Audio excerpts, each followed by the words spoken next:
Hello, my name is Christi Fisher, and I'm a resident of Bismarck and a licensed civil engineer with over 30 years of experience.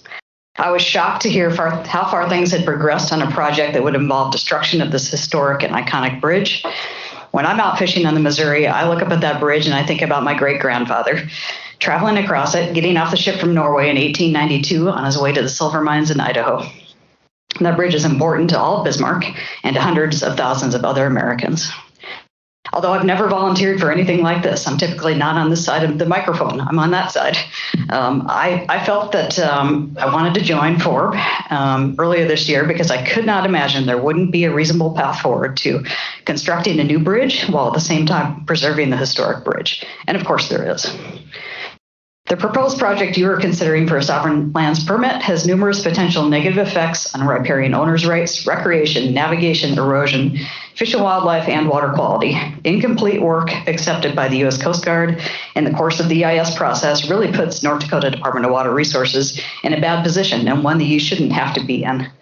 By the end of a well-run federal EIS process, many of the questions that remain on this project should have been answered, and they are not. Ultimately, no one has any idea what the impact of this proposed project will be on the river and adjacent banks because the applicant has not completed modeling to evaluate the impact at a reach level of their proposed piers.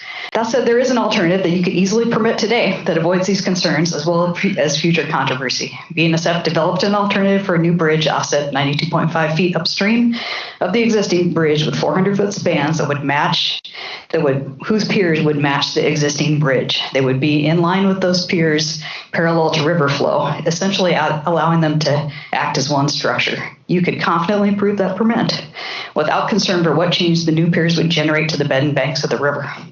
With corrected hydraulic modeling and drainage structures in the I-94 fill, there would be no net rise concerns, no tie to the historic bridge, and the project could move swiftly to construction.